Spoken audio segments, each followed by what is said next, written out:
The genetic testing kit arrived on a Tuesday, disguised as an ordinary package among the usual deliveries.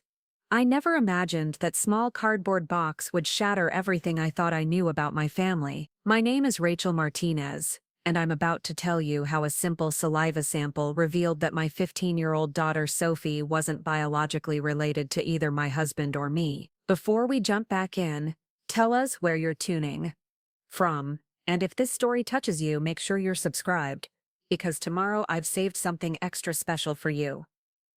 The morning everything changed started like any other Thursday in our suburban Phoenix home. I was rushing around the kitchen, packing Sophie's lunch while simultaneously reviewing quarterly reports for my accounting firm. Coffee grew cold in my favorite mug as I juggled motherhood and business ownership with the practiced efficiency of a woman who'd been doing both for 15 years. "Mom, did you remember to sign my permission slip for the field trip?"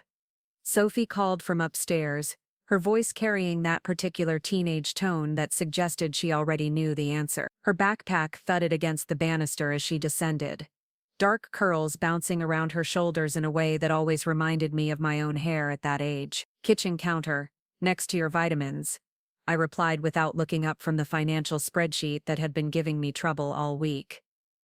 The numbers weren't adding up, and I had a client meeting in 2 hours that required these projections to be perfect. Sophie appeared in the doorway, tall for her age and graceful in that unconscious way teenagers possess. She had inherited what I'd always assumed were the best features from both David and me. Her olive complexion seemed to blend his Mediterranean heritage with my own mixed background, though she'd somehow ended up taller than either of us. Her eyes, a striking green that neither David nor I possessed, had always been attributed to some recessive gene from a distant relative. "Are you going to eat breakfast, or just survive on caffeine again?" she asked, eyeing my untouched toast with the concern that had become characteristic of her lately. At 15, Sophie had developed an almost maternal worry about my work habits, often reminding me to eat or sleep with a maturity that both impressed and concerned me. I glanced at the clock on the microwave, its red digits announcing that I was already running behind schedule. "I'll grab something at the office," I said, though we both knew that meant another day of vending machine snacks and too much coffee. Running Martinez Financial Services meant that my own needs often took a back seat to client demands and business growth. David emerged from his home office, still in pajama pants, but carrying his laptop and wearing the focused expression that meant he was already deep in work mode. As a freelance software developer, he had the luxury of working from home, though lately that seemed to mean he was always working. The boundaries between personal time and professional obligations had blurred considerably over the past year. "Morning, beautiful," he said, dropping a distracted kiss on my forehead while simultaneously checking his phone for messages. This had become our standard greeting, affectionate but hurried, like actors hitting their marks in a play we'd been performing for years. "Don't forget Sophie has that science presentation tonight," I reminded him, watching as he poured coffee into a travel mug, despite having no intention of traveling anywhere. "She's been working on it for weeks." "Wouldn't miss it," he replied, though his attention was clearly divided between our conversation and whatever crisis was unfolding in his inbox. "Client emergency in Seattle. Should be wrapped up by this afternoon." Sophie rolled her eyes in that particular way. Teenagers master, equal parts affection and exasperation. "It starts at 7, Dad. Sharp." Mrs. Chen specifically said parents arriving late would disrupt the presentation. 7. Sharp, David confirmed, finally looking up from his phone to meet her gaze. "I promise, kiddo." As I gathered my files and laptop bag, I caught a glimpse of our family in the hallway mirror. We looked exactly like what we were supposed to be, a successful middle-class family navigating the complexities of modern life. David, with his dark hair showing the first hints of silver at the temples, looked distinguished in that way men are allowed to age. Sophie stood between us, a perfect blend of features that had always made strangers comment on family resemblances, and me, 38 years old, trying to balance entrepreneurship with motherhood while maintaining some semblance of personal identity. The drive to my office provided 20 minutes of relative peace, though my mind kept wandering to the conversation I'd had with my sister Carmen the previous weekend. She'd been going through her own family drama, questioning paternity issues with her ex-husband, and had mentioned how common genetic testing had become. The topic had lodged itself in my brain with an uncomfortable persistence. Martina's Financial Services occupied the second floor of a renovated office building in downtown Phoenix. Nothing fancy but professional enough to reassure clients that their money was in capable hands. I'd built the business from nothing over the past 8 years, starting with basic bookkeeping for small businesses and gradually expanding into comprehensive financial planning and tax service. My assistant, Maria Santos, greeted me with her usual efficiency and a stack of messages that seemed to have multiplied overnight. The Henderson account called twice about their tax situation, she reported, following me into my office with practiced precision. The new restaurant client wants to move up their appointment, and your accountant called about some discrepancies in last month's reconciliation. I settled behind my desk, surveying the controlled chaos of papers, client files, and the ever-present coffee stains that marked my workspace as genuinely lived in. Which discrepancies? I asked, though part of me already knew. I'd been noticing small inconsistencies in our family's personal accounts for months. Nothing dramatic enough to warrant immediate attention, but persistent enough to create a nagging sense of unease. Something about automatic withdrawals that don't match your records, Maria said, consulting her notes.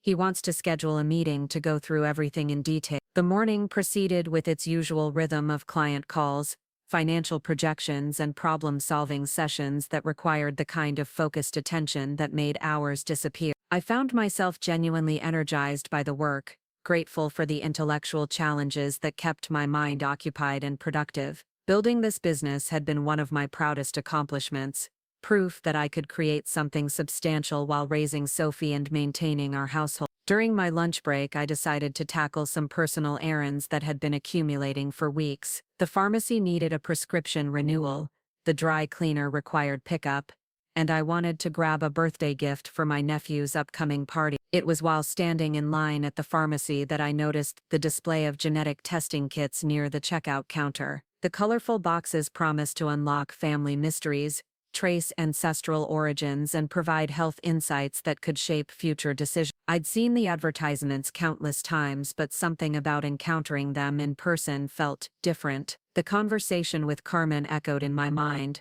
along with a dozen small questions that had accumulated over the years. Sophie's height had always puzzled me. Neither David nor I were particularly tall, yet she'd been in the 95th percentile for height since elementary school. Her pediatrician had assured us that growth patterns could be unpredictable, that nutrition and genetics sometimes combined in unexpected ways. Still, the questions lingered. There were other small discrepancies that I'd dismissed over the years. Her unusual eye color, the way she processed information differently than either David or me, certain physical features that seemed to come from nowhere in our family history. Individually, these observations meant nothing. Collectively, they created a pattern that had been nagging at my subconscious for longer than I cared to admit. Finding everything okay? The pharmacist asked as I approached the counter with my prescription, and almost impulsively one of the genetic testing kits. Just exploring family history, I replied, feeling oddly defensive about the purchase. The kit felt heavier than its actual weight as I placed it in my purse, like I was carrying something potentially explosive. The afternoon passed in a blur of client meetings and financial consultations, but the testing kit remained present in my peripheral awareness. I found myself making excuses to check my purse, confirming it was still there, simultaneously hoping I would forget about it entirely, and feeling compelled to follow through with something I couldn't quite articulate. Sophie's science presentation that evening was scheduled for 7 o'clock at the high school, an event I'd been anticipating for weeks. Her project focused on genetic inheritance patterns, an irony that wasn't lost on me as I sat in the auditorium waiting for her turn to present. She'd spent months researching how traits passed from parents to children, creating detailed charts and graphs that demonstrated her understanding of dominant and recessive genes. Preparing and narrating this story took us a lot of time, so if you are enjoying it, subscribe to our channel. It means a lot to us. Now back to the story. David arrived exactly on time, sliding into the seat beside me with the relieved expression of someone who'd managed to keep an important promise despite a chaotic day. "How many presentations before Sophie?" he whispered, surveying the crowded auditorium filled with parents, siblings, and extended family members. "3 more," I whispered back, pointing to the program that listed each student's presentation topic. Sophie Martinez, Genetic Inheritance and Family Trait. The title seemed to mock me as I sat there with the testing kit burning a hole in my purse. When Sophie's turn arrived, she approached the podium with confidence that made my heart swell with pride. Her presentation was polished and informative, covering everything from Mendel's pea experiments to modern understanding of genetic expression. She used our family as examples throughout her talk, pointing to photographs that showed supposed trait inheritance from grandparents to parents to herself. As you can see from this family tree, Sophie explained, clicking through a slide presentation that must have taken hours to create, certain characteristics like eye color and height can skip generations or combine in unexpected ways. My green eyes, for example, could result from recessive genes that neither of my parents express but both carry. The audience listened attentively as she explained complex genetic concepts with the clarity of someone who genuinely understood the material. Her teacher, Miss Chen, nodded approvingly from the side of the stage, clearly impressed with both the research and presentation quality. Genetics can be surprising, Sophie continued, advancing to her final slide. Sometimes children don't look exactly like their parents because they inherit different combinations of genes. That's what makes families interesting and diverse. After the presentation, we gathered with other families in the school cafeteria for refreshments and congratulations. Sophie beamed as classmates and parents complimented her work, clearly proud of the effort she'd invested in understanding such complex scientific concepts. "She did amazing," David said, his arm around my shoulders as we watched Sophie explain her research to a group of interested parents. "All that work really paid off. She's always been curious about how things work," I replied, though my attention kept drifting to the irony of the evening. Here was Sophie explaining genetic inheritance with scientific precision, while I sat harboring questions about her own genetic heritage that I'd never had the courage to investigate. The drive home was filled with Sophie's excited recounting of the evening, her enthusiasm infectious despite my growing preoccupation with the testing kit. She rattled off facts about genetic probability and inheritance patterns, clearly energized by the positive response to her presentation. Ms. Chen said my research was college level, she announced from the back seat, still glowing with accomplishment. "She wants me to consider entering the regional science fair next spring." "That's wonderful, sweetheart," I said, catching her eyes in the rearview mirror. "You've obviously found something you're passionate about." Once we arrived home, the evening routine proceeded normally. Sophie disappeared upstairs to finish homework, David retreated to his office to handle the Seattle client crisis, and I found myself alone in the kitchen, with dishes to wash and the genetic testing kit, still hidden in my purse. The instruction manual was surprisingly straightforward. A simple saliva sample, sealed in the provided container, mailed to the laboratory for analysis, results available online within 4 to 6 weeks, password protected and confidential. The process seemed almost anticlimactic for something that could potentially upend our entire family dynamic. I stood at the kitchen sink,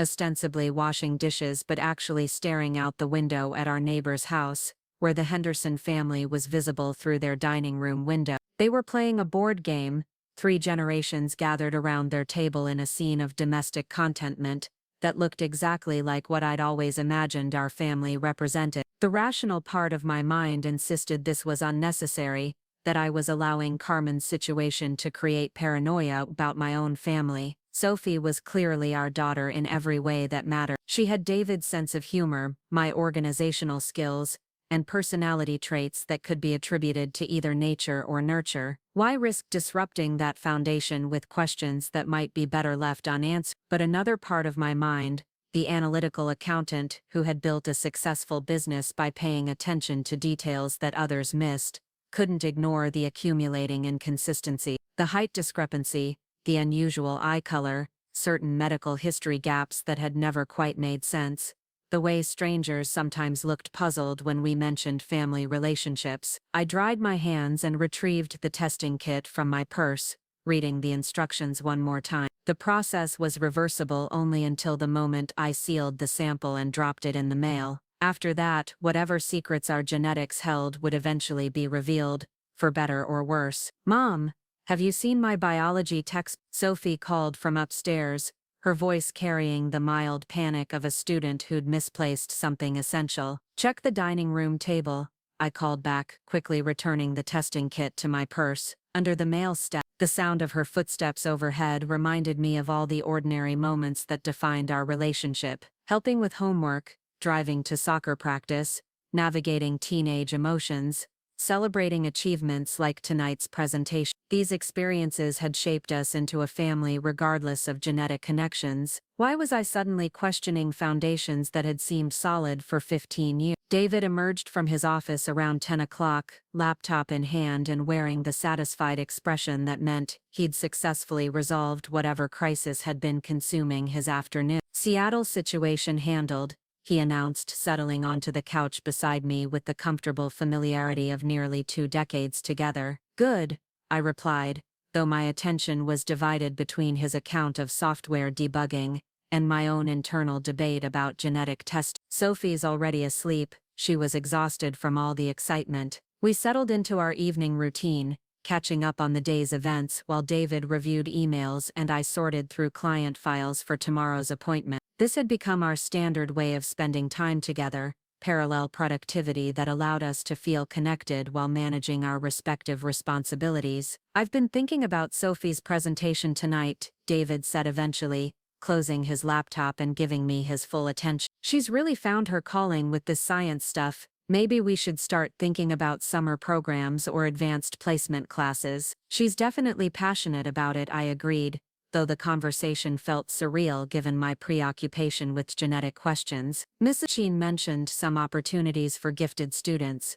We discussed Sophie's academic future for another 20 minutes, mapping out potential paths that could nurture her obvious scientific aptitude. David's enthusiasm for her success was genuine and touching, reminding me of all the ways he'd been a devoted father, regardless of any biological connections that might or might not exist. After David went to bed, I remained in the living room with the genetic testing kit spread out on the coffee table like evidence in a case I was building against my own family. The instruction manual promised answers to questions about ancestry, health predispositions, and genetic relationships. It seemed simultaneously too simple and too complicated for something with such potential consequences. I thought about the moment 15 years ago when the nurse first placed Sophie in my arms. She'd been perfect in every way, tiny and red-faced but undeniably ours. The love I felt in that instant had been immediate and overwhelming, creating a bond that had only strengthened over the years. Nothing discovered through genetic testing could change those feelings or diminish the reality of our relationship. But questions of truth and honesty had always been important to me both personally and professionally.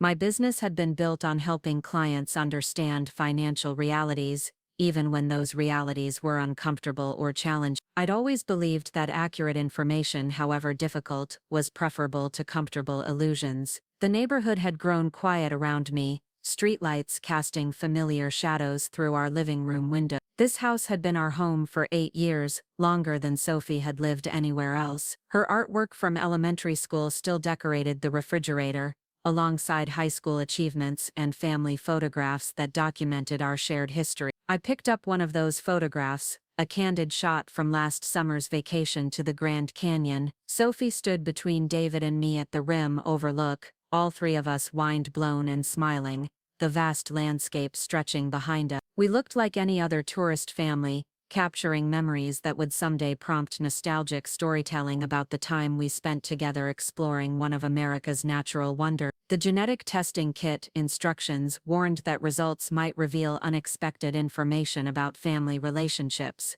They suggested discussing the decision with family members and considering potential emotional impacts before proceeding. The laboratory offered genetic counseling services for people who discovered surprising results, acknowledgement that their testing sometimes uncovered life-changing information. I returned the photograph to its place on the mantel and gathered the testing materials, carrying them upstairs to my bedroom where David was already asleep. His steady breathing filled the quiet room as I sat at my vanity, looking at my reflection in the mirror that had witnessed 15 years of late-night contemplations and early morning preparation. My face showed the accumulated effects of nearly 4 decades of life, but I still recognized the young woman who had married David with such optimism and certainty. That woman had believed that love and commitment could overcome any challenge, that families were defined by dedication rather than genetics, that questions like the ones now consuming me were irrelevant to people who had built their relationships on solid foundation. But that woman had also been naive about the complexities that could emerge over time,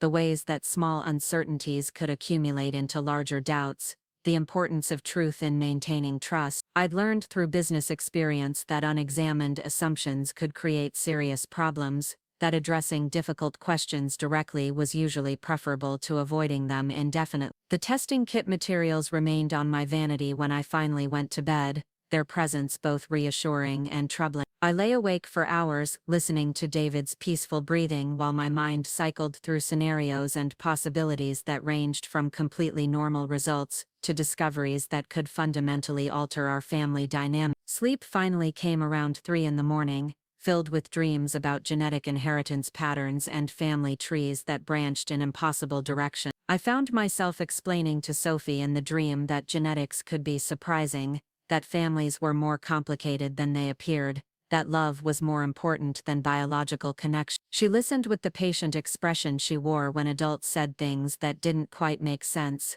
nodding politely while clearly forming her own conclusions. The alarm woke me at 6:30 as it had every morning for the past 8 years. David was already in the shower, his voice carrying through the bathroom door as he sang off-key renditions of songs that had been popular when we were Sophie's age. The sound was comforting in its familiarity, a reminder of all the ordinary moments that constituted our shared life. Sophie appeared in the kitchen as I was starting coffee, her hair pulled back in a messy ponytail and her backpack already loaded for another day of classes. She moved through the morning routine with practiced efficiency, gathering lunch money and homework while updating me on the day's schedule. "I'm staying after school for chemistry tutoring," she announced, checking her phone for messages. "Sarah's mom can give me a ride home around 5 if that works." "Perfect," I replied, though my attention was divided between her logistics and my continued internal debate about genetic testing. "Did you remember your presentation materials for sharing with other classes?" "Miss Chen already made copies," Sophie said, accepting the lunch money I offered while simultaneously checking her backpack contents. "She wants me to present to the freshman biology classes next week." As Sophie headed for the school bus and David gathered his laptop for another day of remote work, I found myself alone with the testing kit that had somehow migrated from my vanity to the kitchen counter. The morning routine had proceeded exactly as always, yet everything felt different because of the questions I was harboring. I completed the saliva sample collection while my coffee brewed, following the instructions with the methodical precision that characterized my approach to most tasks. The process was clinical and impersonal, involving no drama or ceremony despite its potential significance. Just a simple biological sample that would either confirm what I'd always believed or reveal secrets that had been hidden for 15 years. The sealed container sat on my kitchen counter like a small time bomb, waiting for me to make the final decision about mailing it to the laboratory. Once I dropped it in the mailbox, there would be no turning back. Within 4 to 6 weeks, I would know definitively whether the family I'd cherished for 15 years was genetically related or built on foundations I'd never questioned. I thought about Sophie's presentation the previous evening. Her confident explanation of genetic inheritance patterns and family traits. She'd spoken with such certainty about the science of heredity, treating it as fascinating rather than threatening. Perhaps her perspective was healthier than my own growing anxiety about biological connections and family truths. The drive to my office provided time to consider my options one final time. I could mail the sample and wait for results that might change everything. Or I could dispose of it and return to the comfortable assumptions that had sustained our family for 15 years. Both choices carried risks, though they were different kinds of risks with different potential consequences. Maria greeted me with her usual efficiency and the day's schedule of client appointments, none of which required the kind of focused attention that might distract me from my personal dilemma. I found myself going through professional motions while my mind remained preoccupied with questions of family truth and the potential consequences of seeking answers to questions that might be better left unexplored. The post office was located 2 blocks from my office building, a convenient distance that I'd traveled hundreds of times for business purposes. Today's trip felt different, weighted with significance that transformed a routine errand into a potentially life-changing decision. The genetic testing kit felt substantial in my hand as I approached the mail slot, though I knew its actual weight was negligible. I stood there for several minutes, holding the sealed package while people moved around me with their own postal business. Some decisions could be reversed, reconsidered or modified based on changing circumstances. Others created irreversible momentum toward destinations that couldn't be anticipated or controlled. This felt definitively like the second category. The package slipped through the mail slot with a soft thud that seemed disproportionately quiet for something with such potential impact. The moment felt anticlimactic, like dropping a pebble into a still pond without knowing how far the ripples would spread or what they might disturb in their expanding circles. 4 to 6 weeks suddenly felt like both an eternity and no time at all. The waiting began immediately, though I hadn't expected it to feel so consuming. Every morning brought the same ritual of checking my email for updates from the genetic testing company, knowing rationally that results wouldn't arrive for weeks, but unable to resist the compulsive behavior. The automated confirmation email sat in my inbox like a digital countdown timer, reminding me that somewhere in a laboratory,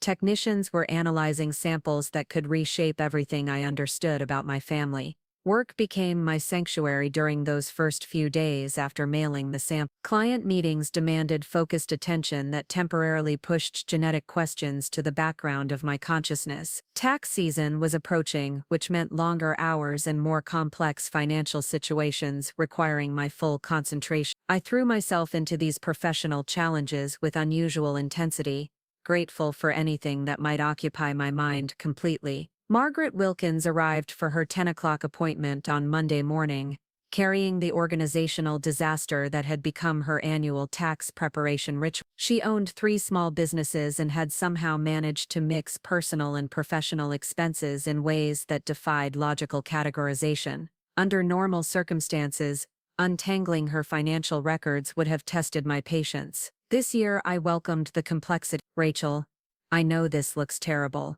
Margaret said, dumping shopping bags full of receipts and bank statements onto my conference table, "but my bookkeeper quit in October, and I've been trying to handle everything myself." "We'll figure it out," I assured her, already sorting documents into preliminary categories. "That's why you pay me the big money." For 3 hours I lost myself in the methodical work of reconstructing Margaret's financial year. Every receipt told a story, every bank statement revealed patterns of business activity and personal spending. The analytical process felt familiar and comforting, requiring the same attention to detail that had built my reputation but focusing on problems that actually had solutions. "You're a miracle worker," Margaret said, as I presented her with organized folders and preliminary tax projections. "I was convinced this year would be a complete disaster.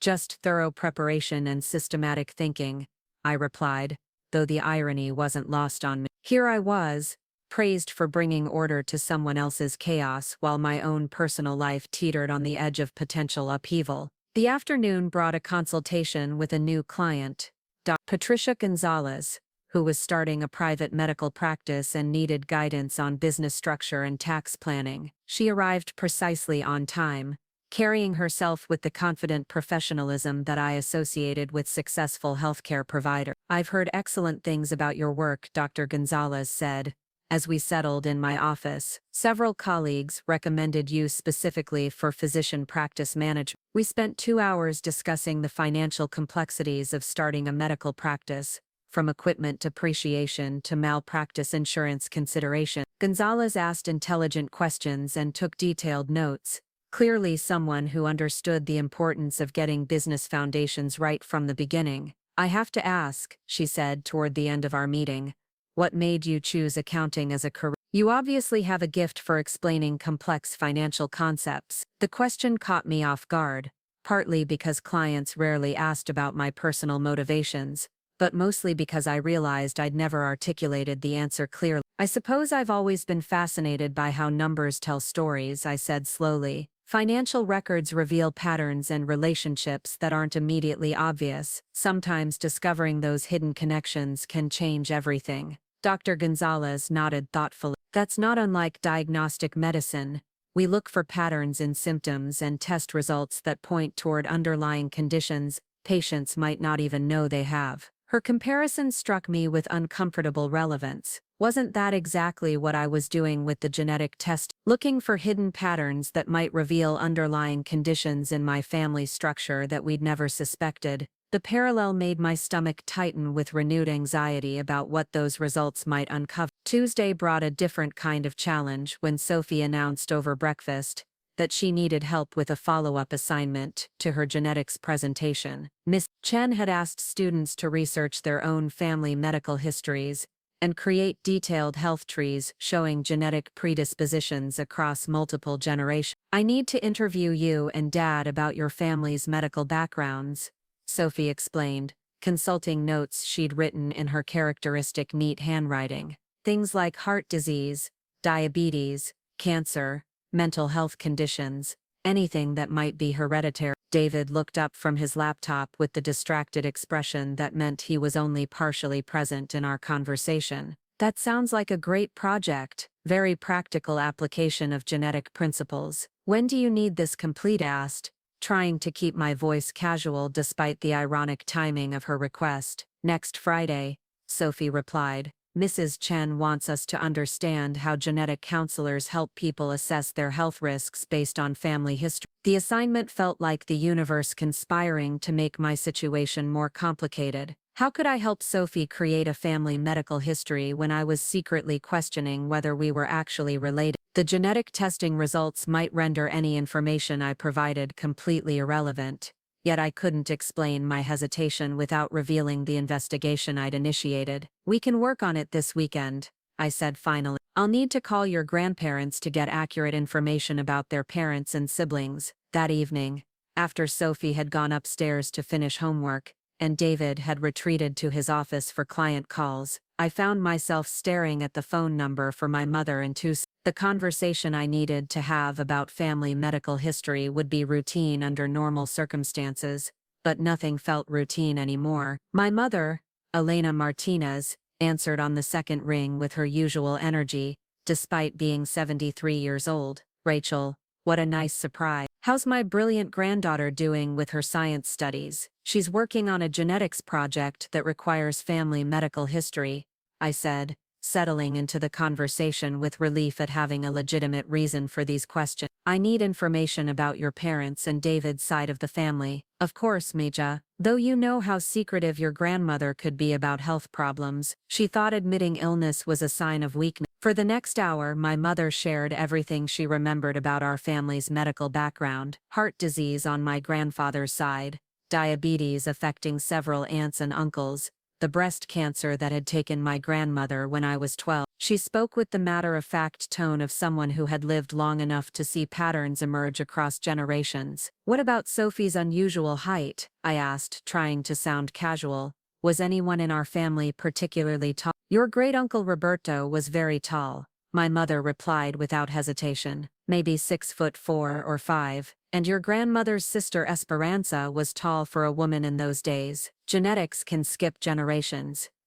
The explanation satisfied the rational part of my mind while doing nothing to quiet the growing anxiety about what I might discover through genetic testing. Every family trait could be explained through selective memory and distant relatives, yet the accumulation of small inconsistencies continued to nag at my subconscious. Wednesday brought an unexpected complication when I received a call from Sophie's school requesting a parent conference. Miss Chen wanted to discuss Sophie's academic performance and potential opportunities for advanced placement, but the timing felt ominous given my current preoccupation with family genetics. Sophie is performing exceptionally well in all her science courses, Miss Chen explained as David and I sat in her classroom after school hours. Her genetics presentation was genuinely impressive, and her follow-up questions demonstrate understanding well beyond grade level. She's always been curious about how things work, David said, clearly proud of Sophie's achievements. We've encouraged her scientific interests from an early age.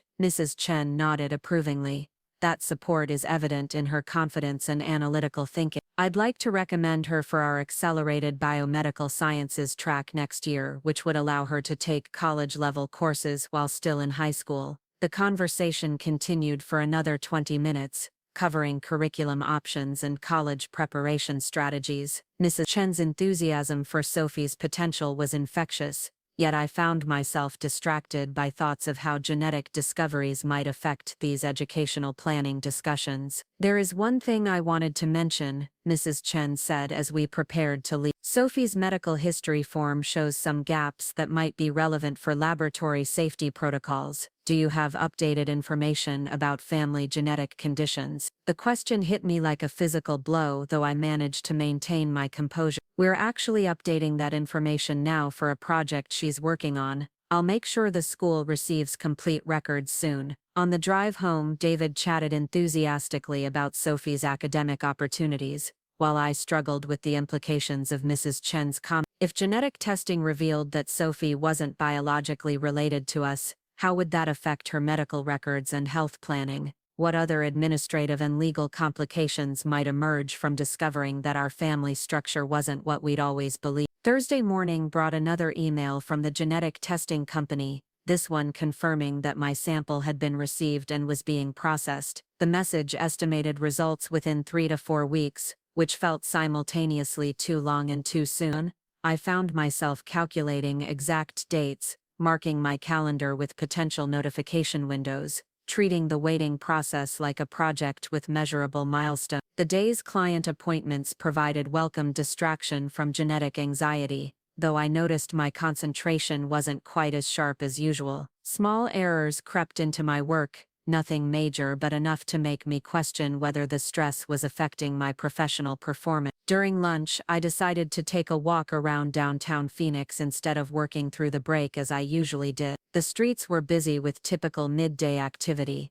office workers grabbing quick meals, tourists consulting maps and guidebooks, local residents running errands during convenient breaks. I found myself studying families as they passed, noting physical resemblances between parents and children, wondering how many of these seemingly obvious genetic connections might be more complicated than they appear. A young mother walked by pushing a stroller containing a toddler who looked exactly like a miniature version of her husband. Their resemblance was so striking that several passers-by commented on it, bringing smiles to the parents' face. I envied their certainty, the simple joy they took in genetic continuity that I'd always assumed characterized my own family. Friday afternoon brought an unexpected visitor to my office when Carmen, my sister, arrived without calling ahead. She looked tired and stressed, carrying herself with the defeated posture I'd learned to recognize during her ongoing divorce proceedings. "I hope you don't mind me dropping by," Carmen said, settling into the chair across from my desk. "I needed to talk to someone who understands family complications." "Of course," I replied, grateful for human connection that might provide perspective on my own situation. "How are things progressing with the custody arrangement?" Carmen sighed deeply, running her hands through hair that needed professional attention. "The paternity test results came back yesterday. Miguel definitely isn't Antonio's biological father." The news hit me harder than expected, partly because of my own genetic concerns, but mostly because of the pain in Carmen's voice. She'd been married to Miguel for 8 years before discovering his affair, and now Antonio's paternity had become another weapon in their divorce battle. "How's Antonio handling everything?" I asked, though I dreaded the answer. "He's confused and angry, which is understandable for a 10-year-old, Carmen replied. "Miguel wants to maintain his relationship with Antonio, but the legal situation is complicated now. And Antonio's biological father is a college boyfriend I haven't spoken to in 12 years. We talked for an hour about the emotional and practical challenges of redefining family relationships when genetic testing revealed unexpected truth. Carmen's situation was more dramatic than anything I was likely to face, yet her experiences provided sobering insight into how biological discoveries could complicate lives that had seemed stable. "I keep wondering if I should have left things alone," Carmen admitted as she prepared to leave. "The truth hasn't made anyone happier, and now Antonio has to live with questions about his identity that he never had before." Her words haunted me for the rest of the afternoon, and throughout the weekend, Was pursuing genetic truth worth the potential emotional cost to Sophie and our family? Carmen's experience suggested that some secrets might be better left undisturbed,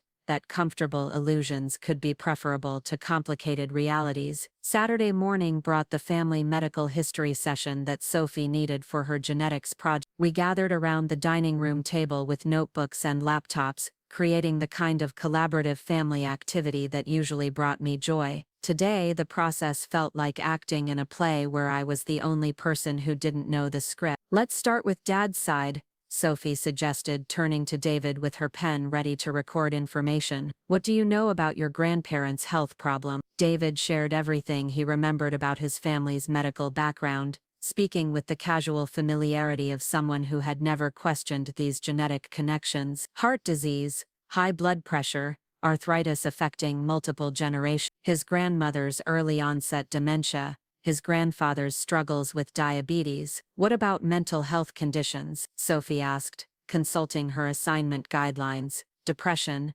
anxiety, any psychiatric diagnosis? My Uncle Thomas struggled with depression for years, David replied thoughtfully, and my cousin Jennifer has been treated for anxiety disorders since college.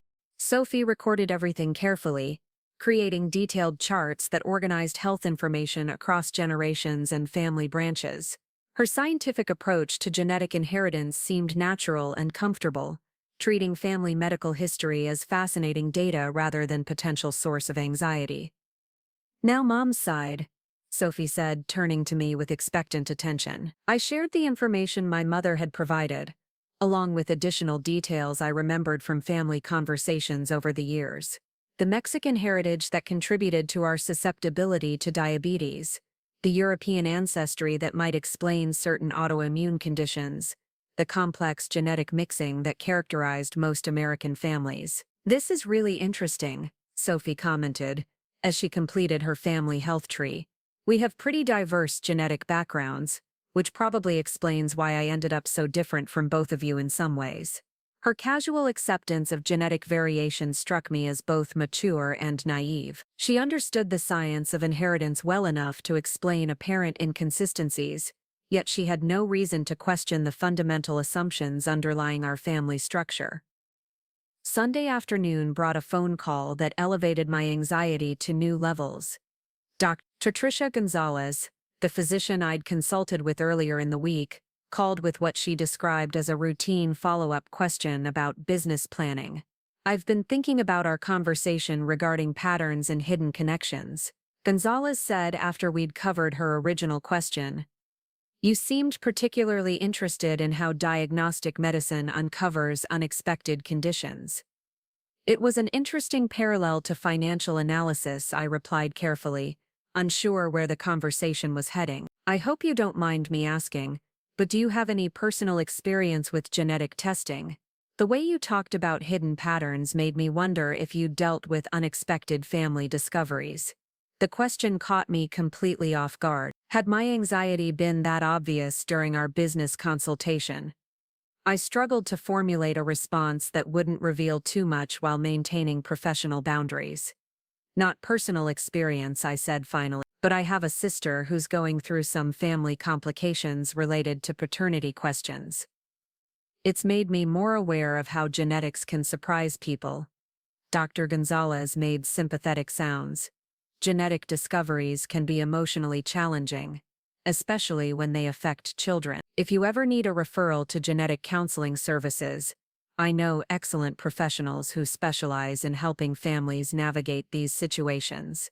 After ending the call, I realized that my stress about genetic testing had become apparent to people outside my family. The waiting process was affecting my behavior in ways I hadn't recognized, creating patterns that observant professionals could detect. I needed to regain control of my emotional responses before the anxiety began affecting other areas of my life. Monday morning brought renewed focus on work responsibilities, partly from necessity, but mostly from determination to maintain professional standards regardless of personal distraction. The client schedule was particularly demanding, requiring the kind of concentrated attention that left little mental energy for genetic speculation. Jennifer Walsh arrived for her appointment at 9 o'clock sharp, carrying the financial chaos that had accumulated during her first year as a widow. Her husband's death the previous spring had left her responsible for business interests she'd never fully understood, creating tax and planning challenges that required careful analysis. Robert always handled the financial side of everything, Jennifer explained, her voice still carrying the exhaustion that characterized recent grief. I'm discovering that I don't understand half of what we owned or owed. For 3 hours I worked with Jennifer to reconstruct her financial situation, identifying assets and liabilities that would affect her tax obligations and future planning. The process required patience and empathy, helping her understand complex financial concepts while dealing with the emotional burden of widowhood. I never realized how much I didn't know about our own financial life, Jennifer said as we completed the preliminary assessment. Robert protected me from these complications, but now I wish he'd included me more in financial decisions. Her comment resonated with uncomfortable parallels to my own situation. Had David been protecting me from complications I didn't know existed? Were there aspects of our family life that I'd never fully understood? The genetic testing felt increasingly like an investigation into more than just biological connections. Tuesday brought an email that made my heart race despite containing no new information. The genetic testing company sent a routine update confirming that my sample was progressing through their analysis process, with results expected within 2 weeks. The message included links to educational resources about interpreting genetic test results and suggestions for preparing emotionally for potential discovery. I spent my lunch break reading through the educational materials, learning about percentage matches, genetic segments, and relationship prediction. The scientific explanations were clear and thorough, but they couldn't address the personal implications of discovering that your family structure might be fundamentally different from what you'd always believed. The afternoon brought a consultation with Robert Chen, Tricia Gonzalez's husband, who needed help with tax planning for their joint medical practice. The couple had decided to combine their practices into a single partnership, requiring complex financial restructuring that touched on both business and personal consideration. Patricia mentioned that she'd consulted with you last week, Robert said as we reviewed partnership agreements. She was impressed with your analytical approach and attention to detail. She's very organized and thoughtful about business planning, I replied, though I wondered what else Patricia might have shared about our conversation. She also mentioned that you have family experience with genetic testing complications, Robert continued, causing my stomach to drop. We see a lot of patients dealing with unexpected genetic discoveries, and it's helpful to work with financial planners who understand the emotional complexity of these situations. The comment confirmed my suspicion that my anxiety had been more obvious than I'd realized during my consultation with Patricia. Professional networking often involved sharing insights about clients' personal situations, though usually not with such specific detail about family genetics. Wednesday evening brought another conversation with Sophie about her genetics project, this time focusing on the analysis phase where she would draw conclusions about our family's genetic patterns and health risks. Based on our family medical history, I think we should be aware of cardiovascular disease and diabetes, Sophie announced, consulting the charts she'd created over the weekend. Both conditions appear in multiple generations on both sides. Those are pretty common concerns for most families, I replied, trying to sound casual while internally noting how irrelevant this analysis might become if genetic testing revealed we weren't actually related. The interesting thing is how different I am from both of you, physically, Sophie continued, clearly fascinated by genetic variation rather than troubled by it. My height, eye color, even body type, doesn't match either parent very closely. Genetics can be surprising, I said, unconsciously echoing the phrase from her presentation the previous week. Mrs. Chen says that's what makes genetics interesting from a scientific perspective, Sophie replied. Families are genetic mixing experiments that produce unexpected combinations. Her scientific enthusiasm for genetic variation provided some comfort regarding how she might react to unexpected test results. If the genetic testing revealed surprises, Sophie's analytical nature might help her process the information objectively rather than emotionally. Thursday brought news that made the genetic testing seem even more complicated when Carmen called with updates about her custody situation. The paternity revelations had created legal challenges that were affecting Antonio's relationship with the only father he'd ever known. Miguel's lawyer is arguing that he shouldn't be responsible for child support since Antonio isn't biologically his, Carmen explained, her voice tight with anger and stress. Meanwhile, Antonio's biological father wants nothing to do with sudden parental responsibility. How is Antonio processing all of this? I asked, dreading the answer. He's angry at everyone, including me for pursuing the paternity test, Carmen replied. Last night he asked why I couldn't have just left things alone. Sometimes I wonder if he's right. The conversation reinforced my growing doubts about genetic testing, though I was now too committed to the process to change course. Carmen's experience demonstrated how biological discoveries could create more problems than they solved, especially when they involved children who hadn't chosen to have their family foundations questioned. Friday afternoon brought an unexpected encounter when I ran into Miss Chen at the grocery store. Sophie's teacher greeted me warmly and immediately began discussing Sophie's continued excellence in her genetics coursework. Sophie's follow-up analysis of your family medical history was particularly sophisticated, Miss Chen said as we stood in the produce section discussing my daughter's academic performance. She demonstrated real understanding of how genetic factors combine across generations. She's definitely found something she's passionate about, I replied, hoping my anxiety about family genetics wasn't obvious in casual conversation. Has she mentioned her interest in genetic counseling as a potential career path? Mrs. Chen asked. Several universities have excellent programs that combine genetics with psychology and social work. The irony of Sophie potentially pursuing genetic counseling while I secretly questioned our own genetic relationships wasn't lost on me. I managed to respond appropriately about college planning while internally wrestling with how genetic test results might affect these career discussions. Saturday morning brought the realization that I had been checking my email compulsively for nearly 2 weeks, refreshing my inbox multiple times each day despite knowing that genetic test results wouldn't arrive for several more days. The waiting process had become consuming in ways I hadn't anticipated. I decided to spend the weekend focusing entirely on family activities, treating it as a trial run for maintaining normal relationships regardless of what genetic testing might reveal. We went hiking in South Mountain Park, visited the farmers market downtown, and spent Sunday afternoon working in our garden together. The activities felt both completely normal and strangely significant, like potential final moments of our family structure as we'd always known it. I found myself memorizing details about how David and Sophie interacted, cataloging the gestures and expressions that characterized their relationship before genetic knowledge might change everything. Sunday evening brought a conversation with David about Sophie's academic future and college planning. We discussed potential universities, scholarship opportunities, and career paths that might suit her scientific interest. The planning felt both essential and potentially irrelevant, depending on what genetic testing might reveal about our family foundations. She's definitely inherited your analytical mind, David said as we reviewed information about biomedical sciences program. The way she approaches complex problems is very similar to your business methodology. His comment about inherited traits struck me with particular irony, given my current preoccupation with genetic inheritance. Had Sophie actually inherited analytical abilities from me,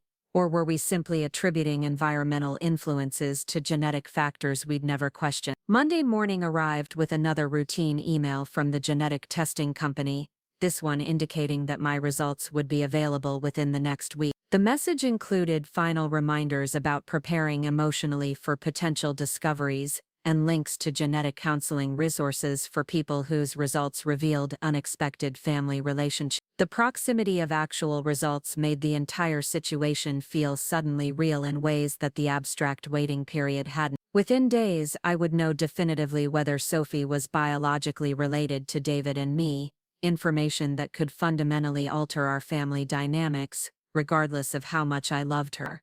I spent the morning reviewing my business calendar for the following week, rearranging appointments that might conflict with genetic result notification. The practical planning felt absurd, but it provided some sense of control over a situation that had grown beyond my ability to manage or predict. Tuesday brought a client consultation that provided unexpected perspective on family relationships when Ms. Rodriguez arrived to discuss estate planning for her blended family.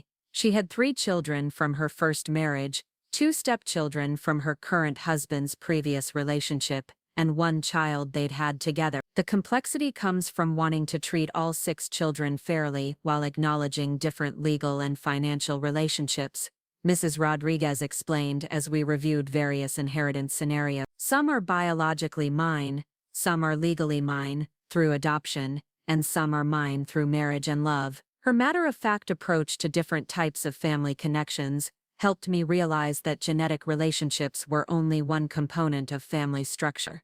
Legal adoption, marriage, and emotional bonds created family ties that were often stronger than biological connections. Do the children know about all the different relationships? I asked, curious about how blended families navigated these complexities. The older ones understand that families can be complicated, Mrs. Rodriguez replied. We've always emphasized that love and commitment matter more than genetics or legal paperwork. Wednesday brought another conversation with Sophie about her genetics project, this time focusing on her conclusions about genetic inheritance and family health plan. Her analysis was thorough and scientifically sound, demonstrating real understanding of how genetic factors influence health outcomes across generations. I think our family is pretty typical genetically, Sophie concluded, reviewing her charts and graphs one final time. We have some health risks to monitor, but nothing unusual for our ethnic backgrounds and family histories. Her comfort with genetic analysis continued to provide reassurance about how she might process unexpected test results. If the genetic testing revealed that our family relationships were more complicated than we'd assumed, Sophie's scientific perspective might help her adapt to new information without experiencing the emotional trauma I fear. Thursday evening brought an email notification that made my heart race despite containing only routine information. The genetic testing company sent another progress update, confirming that my results would be available within 48 hours. The message included final instructions for accessing results through their secure website and reminders about genetic counseling resources. I found myself unable to concentrate on anything else for the remainder of the evening, cycling through potential scenarios and their implications for our family. The waiting that had seemed interminable was finally approaching its end, bringing both relief and terror about what I might discover. Friday morning arrived with a mixture of anticipation and dread that made normal activities feel surreal. I went through my usual routine of breakfast preparation and client preparation while checking my email every few minutes for the notification that would change everything or confirm that my anxieties had been groundless. The notification arrived at 7:42 a.m. on a Tuesday, during the chaotic morning routine that had become our family's standard rhythm. I was pouring coffee when my phone buzzed with an email from Genetic Link Laboratory, the subject line reading simply, "Your results are ready." My hand trembled as I set down the coffee pot, nearly dropping my phone as I stared at the message that would either confirm my family's foundation or shatter everything I thought I knew. Sophie was upstairs getting ready for school, her voice carrying down the hallway as she practiced a presentation for her chemistry class. David sat at the kitchen table reviewing code on his laptop, completely absorbed in debugging a client's software problem. The ordinary domesticity of the moment felt surreal as I held the key to potential family devastation in my trembling fingers. The email instructions were straightforward: log into my secure account, enter the verification code they'd provided, and access my comprehensive genetic analysis. Simple steps that would take less than 5 minutes to complete, yet might require years to fully process emotionally. I slipped the phone into my purse without opening the results, telling myself I needed privacy and time to absorb whatever I was about to discover. "Everything okay, Mom?" Sophie asked as she entered the kitchen,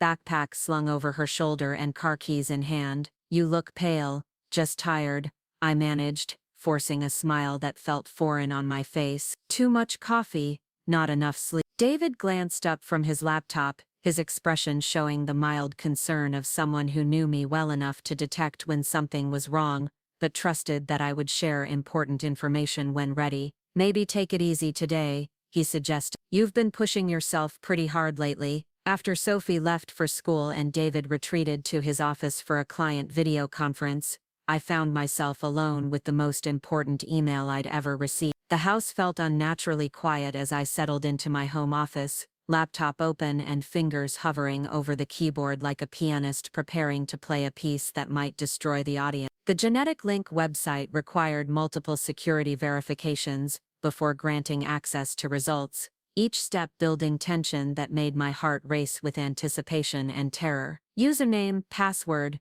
two-factor authentication, verification questions about my identity and sample collection data. The security measures that should have felt reassuring instead emphasized the gravity of what I was about to learn. The results page loaded slowly, probably due to my shaky internet connection rather than any dramatic pause programmed by the company. A progress bar filled incrementally, each percentage point representing another moment of ignorance before truth would reshape my understanding of everything I'd believed about my family for 15 years. The comprehensive report opened with standard disclaimers about genetic testing limitations and recommendations for consulting healthcare professionals before making major life decisions based on genetic information. I scrolled past the legal language and educational content, searching for the relationship analysis that would answer the questions that had been consuming me for weeks. The ancestry composition appeared first, colorful pie charts showing my genetic heritage broken down by geographical regions and ethnic groups. 63% European,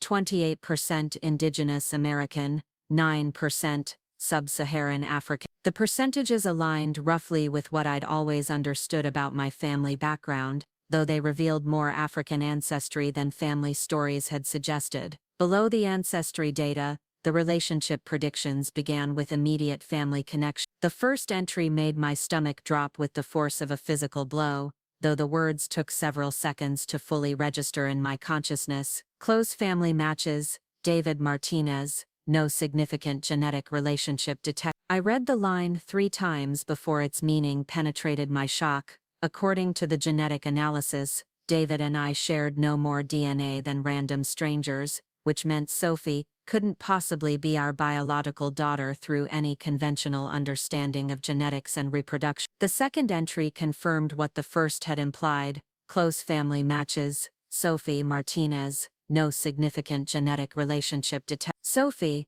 the daughter I'd carried for 9 months, delivered after 18 hours of labor, nursed and nurtured for 15 years, shared no genetic connection with me whatsoever. The scientific data was unambiguous, presented in clinical language that offered no room for misinterpretation or hopeful denial. I stared at the computer screen until the words blurred, my mind struggling to process information that contradicted everything I remembered about Sophie's birth and early years. The pregnancy had been normal, the delivery uncomplicated, the hospital stay routine. Sophie had come home with us, grown up in our house, developed into the remarkable teenager who practiced chemistry presentations upstairs, while her genetic parents remained complete mysteries. The genetic testing had revealed more than simple infidelity or adoption secrets. Sophie wasn't David's daughter, which would have been devastating but explainable through marital problems I'd been too naive to recognize. Sophie also wasn't my daughter,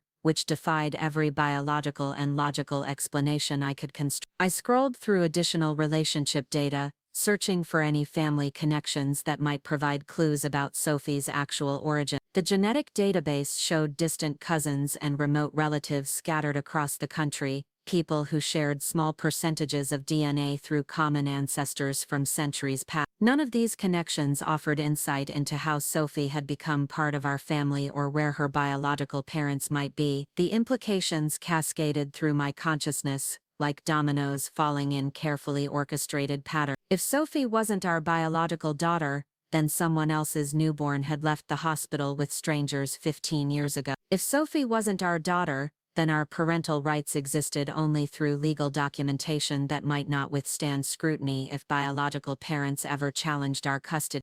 I thought about the birth certificate bearing our names, the social security number we'd obtained, the passport applications and school enrollment forms that established Sophie's legal identity as our daughter. All of these documents assumed biological relationships that genetic testing had just disproven, creating potential legal vulnerabilities. I'd never considered. My phone rang, startling me from genetic data absorption with a jarring return to immediate reality. Maria's name appeared on the caller ID, reminding me that I had a business to run and clients who expected professional attention regardless of personal crises unfolding in my home office. "Rachel, I hate to bother you," Maria said, her voice carrying the apologetic tone she used when conveying bad news. "But Mrs. Patterson called about her tax appointment today, and she sounds pretty upset about something." "What kind of upset?" I asked, grateful for professional problems that might distract me from genetic revelations. "She mentioned irregularities in her business accounts that she wants to discuss immediately," Maria replied. "She said she's discovered transactions she doesn't remember authorizing." The conversation continued for several minutes as Maria updated me on the day's schedule and client concerns, routine business matters that felt absurdly normal given what I'd just learned about my family structure.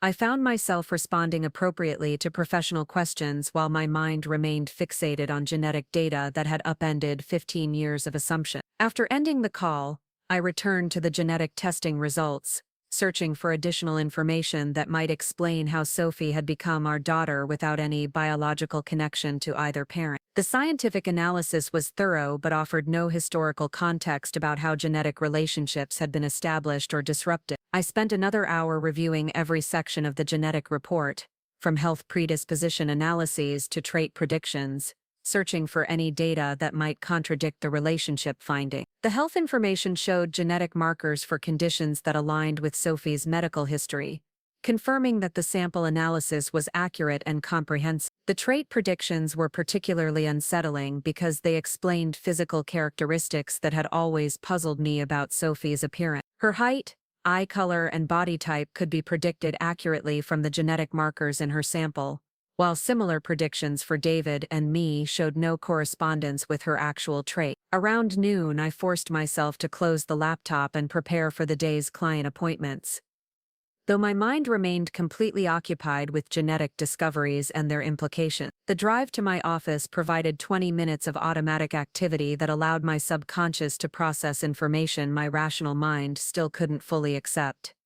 Miss Patterson arrived precisely on time for her 1 o'clock appointment, carrying herself with the agitated energy of someone who had discovered financial problems that threatened her business stability. She owned a small restaurant that had been struggling since the pandemic, and any additional financial complications could push her into bankruptcy. "Rachel, I need you to look at these bank statements," Miss Patterson said without preliminary pleasantries, spreading documents across my conference table with the urgency of someone seeking immediate answers. "There are transactions here that I definitely didn't authorize." For 2 hours I immersed myself in Miss Patterson's financial crisis, analyzing bank records and credit card statements for evidence of fraud or embezzlement. The analytical work required focused concentration that temporarily pushed genetic questions to the background of my consciousness, providing relief from emotional turmoil through professional problem solving. "These charges all trace back to your point-of-sale system," I concluded after reviewing several months of transaction data. "Someone with access to your payment processing equipment has been creating false transactions and pocketing the difference." Miss Patterson's face went pale as she realized the implications. "That means it's one of my employees. Someone I trust has been stealing from me for months." The betrayal in her voice resonated with uncomfortable parallels to my own situation. I was helping her discover that someone she trusted had been deceiving her, while simultaneously grappling with the realization that my own family structure was built on foundations I'd never questioned until now. "We need to contact your bank immediately to report the fraudulent activity," I advised, though my professional recommendations felt hollow given my personal preoccupation with deception and betrayal. "They can freeze the accounts and begin investigating the unauthorized transactions." After Miss Patterson left with action plans for addressing her financial crisis, I found myself alone in my office with client files that required attention and genetic test results that demanded emotional processing. The contrast between solvable professional problems and incomprehensible personal revelations felt stark and disorienting. I attempted to review quarterly projections for another client, but my mind kept returning to the genetic data that had revealed Sophie's complete lack of biological connection to our family. How had a newborn who belonged to strangers ended up in our hospital room 15 years ago? How had we lived as a family for so long without anyone questioning genetic relationships that were apparently non-existent? Around 4 o'clock, I received a text message from Sophie announcing that she would be staying late at school for chemistry lab work and needed a ride home around 6. The routine teenage logistics felt surreal given what I'd learned about our genetic relationships. Yet life continued to demand normal parental responses regardless of biological connection. I decided to use the unexpected free time to research hospital policies and procedures from 15 years ago, searching for explanations about how newborns might be switched or misidentified during the birth and recovery process. The internet research revealed that hospital mix-ups, while rare, were not unprecedented and usually resulted from administrative errors during busy periods. The timeline of Sophie's birth came back to me with uncomfortable clarity as I reconstructed events from 15 years ago. Labor had begun on a Friday evening during a particularly busy period at Phoenix General Hospital. The maternity ward had been overcrowded with multiple deliveries happening simultaneously, creating exactly the conditions where administrative errors might occur undetected. I remembered the exhaustion following 18 hours of labor, the blur of medical personnel coming and going, the routine procedures that had seemed safely normal at the time. Sophie had been taken to the nursery for standard newborn care while I rested, returning several hours later for feeding and bonding that had felt natural and immediate. Had the wrong baby been returned to our room? Had some overworked nurse grabbed the wrong infant from a crowded nursery, creating a mistake that no one had detected for 15 years? The possibility seemed both unlikely and increasingly plausible as I considered the hospital conditions and genetic evidence. I found myself researching legal precedents for hospital mix-ups, discovering cases where families had raised children for years before discovering that biological connections didn't match administrative records. The legal and emotional complexities were staggering, involving custody battles, identity crises, and psychological trauma that affected multiple families simultaneously. Around 5:30, I drove to Sophie's school to pick her up from chemistry lab, my mind still reeling from genetic discoveries and their potential implications. The familiar route provided automatic activity while I continued processing information that challenged everything I'd believed about our family structure. Sophie emerged from the science building carrying her backpack and a satisfied expression that suggested successful laboratory work. She slid into the passenger seat with the casual comfort of someone who had no reason to question family relationships or genetic connections. "How was the lab work?" I asked, fighting to maintain normal conversation despite the turmoil consuming my thoughts. "Really interesting," Sophie replied, pulling out her phone to check messages with typical teenage efficiency.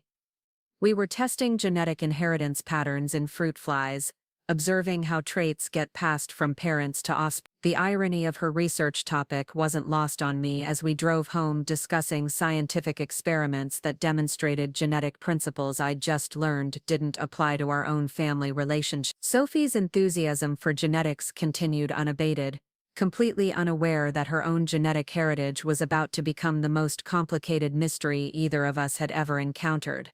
"Mrs. Chan says our fruit fly data confirms classical inheritance patterns," Sophie continued, clearly excited about the experimental results. "It's amazing how predictable genetic transmission can be when you understand the underlying mechanism." Her confidence in genetic predictability felt both touching and naive, given what I'd discovered about the unpredictable nature of family formation. The scientific principles she was learning in school accurately described biological relationships, but they couldn't account for the human errors and administrative mistakes that had apparently shaped our family structure. At home, David was finishing a client call in his office while dinner preparations demanded immediate attention. I moved through the routine domestic activities with mechanical precision, chopping vegetables and seasoning meat while my mind remained fixed on genetic data and its implications for our family's future. "How was your?" David asked as he emerged from his office carrying himself with the relaxed satisfaction of someone who had successfully resolved complex technical problems. "Productive,"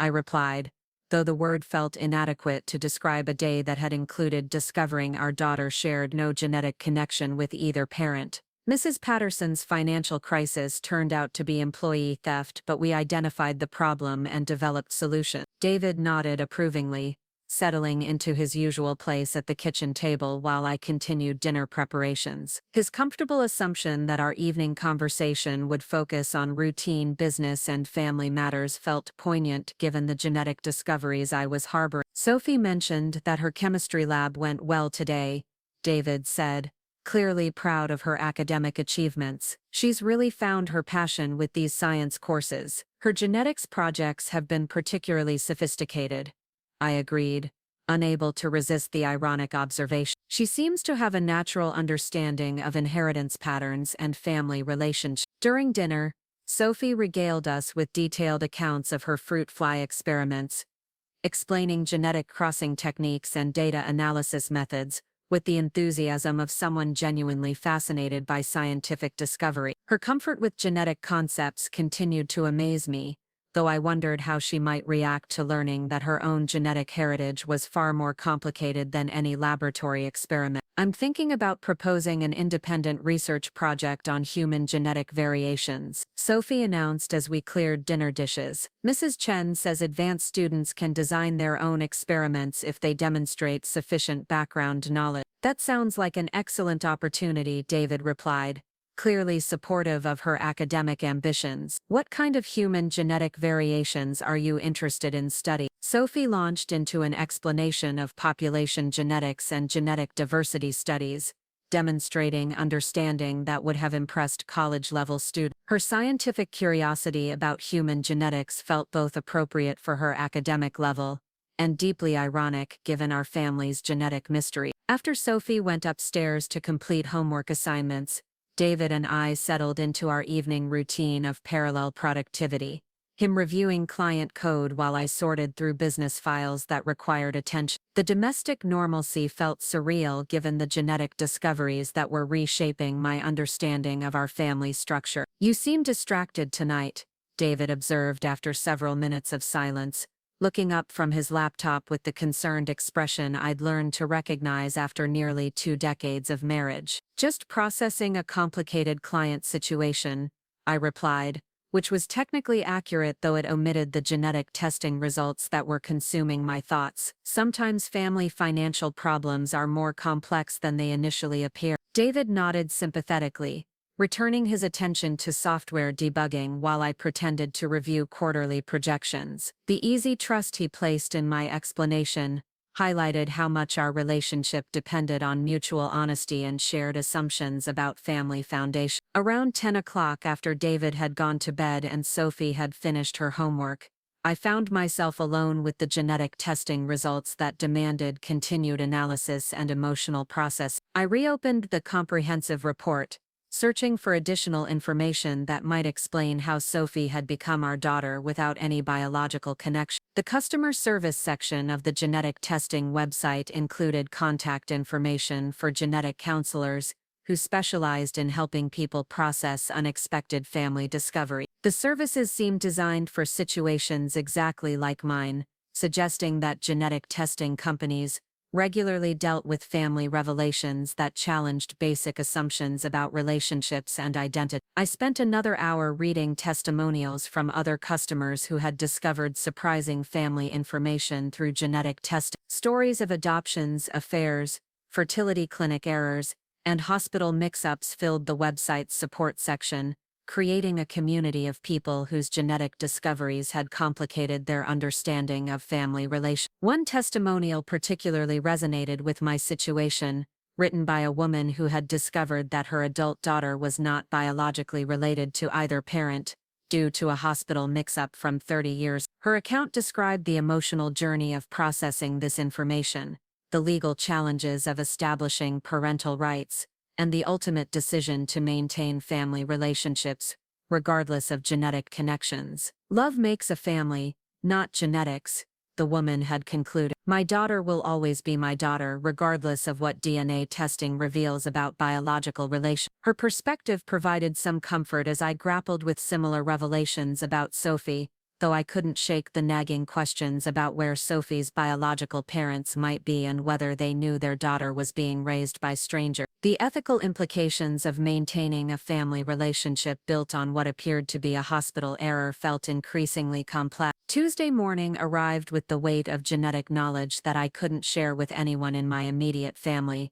creating a sense of isolation that made routine activities feel performative and artificial. I went through the motions of breakfast preparation and morning logistics, while my mind remained fixated on questions that had no easy answer. Sophie appeared in the kitchen with her usual energy, chattering about a chemistry quiz she felt confident about while gathering lunch money and homework assignments. Her comfortable assumption that our family relationships were exactly what they appeared to be felt both touching and tragically naive. "I'm staying after school again today for science club," Sophie announced, checking her phone for schedule confirmation. "We're planning the regional science fair project I mentioned, and Mrs. Chen wants to finalize our research proposal. What time should I pick you up?"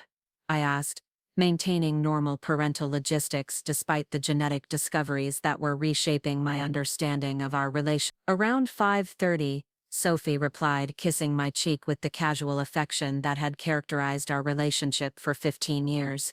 "Thanks, Mom." After Sophie left for school and David settled into his home office for another day of client work, I found myself staring at my phone considering whether to call the genetic counseling service that had been recommended on the testing website. The conversation would require revealing information I wasn't ready to share, yet I desperately needed professional guidance for processing discoveries that were beyond my emotional capability. Instead, I decided to call Carmen, whose experience with paternity revelations might provide perspective on how genetic discoveries affected family relations. Her situation was different from mine, but she had navigated the emotional complexity of learning that family structures weren't what they'd appeared to be. "Rachel, what a nice surprise," Carmen said, though her voice carried the exhaustion that had characterized her tone since her divorce proceedings began. "I was just thinking about calling you to vent about Miguel's latest legal maneuvers. How are you holding up?" I asked, settling into my home office chair while gathering courage to share my own family complications. "Some days better than others," Carmen replied honestly. "Antonio is still struggling with the paternity revelations,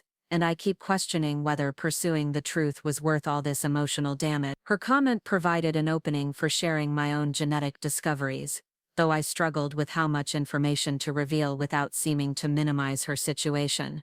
"I've been thinking a lot about family relationships lately," I said carefully. "About how genetics affect our understanding of who we are. It's amazing how much we assume about family connections," Carmen agreed. "Until something forces us to question those assumptions, we never realize how much our identity depends on biological relationships we've never verified." The conversation continued for 30 minutes as Carmen shared updates about her custody arrangements and Antonio's emotional adjustment to learning that Miguel wasn't his biological father. Her experiences provided sobering insight into how genetic discoveries could destabilize family relationships that had seemed unshakable. "Sometimes I wonder if ignorance would have been preferable," Carmen admitted as our conversation was winding down. "The truth hasn't made anyone happier, and now Antonio has to live with identity questions that he never asked to confront." After ending the call, I found myself more convinced than ever that genetic truth wasn't automatically preferable to comfortable assumptions about family relations. Carmen's experience suggested that pursuing biological facts could create more problems than they solved, especially when children's emotional welfare was involved. Wednesday brought a client consultation that provided unexpected perspective on family formation, when Jennifer Morrison arrived to discuss adoption-related financial planning. She and her husband were in the final stages of adopting a newborn, requiring legal and financial preparations that highlighted how families could be created through love and commitment rather than genetic connection. "We've been trying to conceive for 8 years, Jennifer explained as we reviewed adoption expenses and tax implications. "Finally accepting that genetics weren't going to give us a family has been emotionally difficult, but adoption feels right for us now." "How do you think about the relationship between biology and family?" I asked, genuinely curious about her perspective on genetic connections versus chosen relationships. Jennifer considered the question thoughtfully. "I used to think genetic relationships were essential for real family bonds," she said slowly, but watching adoptive families and talking with other couples going through similar situations has convinced me that love and commitment create stronger family foundations than shared DNA. Her perspective resonated with my growing conviction that Sophie would remain my daughter regardless of what genetic testing had revealed about biological relationships. The 15 years we'd shared, the love we'd built, the memories we'd created together couldn't be diminished by laboratory analysis of genetic markers. "Do you plan to tell the child about the adoption?" I asked, though I suspected I knew her answer. "Absolutely," Jennifer replied without hesitation.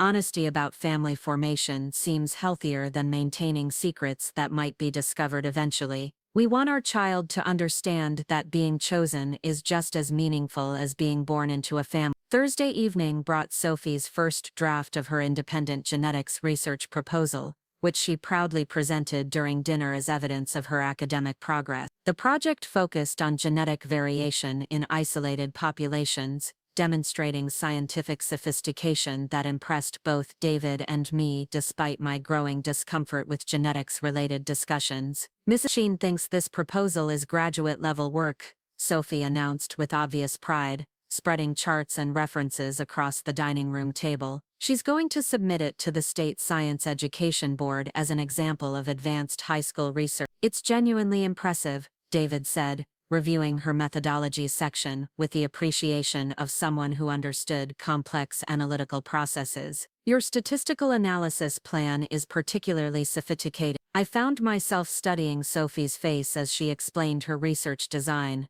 searching for any features that might provide clues about her biological heritage. Her bone structure, hair texture and facial proportions remained as mysterious as ever, offering no obvious connections to any ancestry I could identify. "Have you given any thought to genetic counseling as a career path?" I asked, the question emerging before I could consider its implications. Sophie looked up from her research proposal with interest. "I hadn't considered that specifically," she replied thoughtfully, "but it combines genetics with helping people understand family relationships, which does sound appealing." The irony of encouraging Sophie toward a career that specialized in exactly the kind of family discoveries that were currently overwhelming me wasn't lost on either of us, though she couldn't know why her career interests felt particularly relevant to our current situation. Friday morning brought another email from the genetic testing company, this one offering additional services that might provide more detailed information about family relationships and genetic heritage. Enhanced analysis packages promise to identify closer relatives,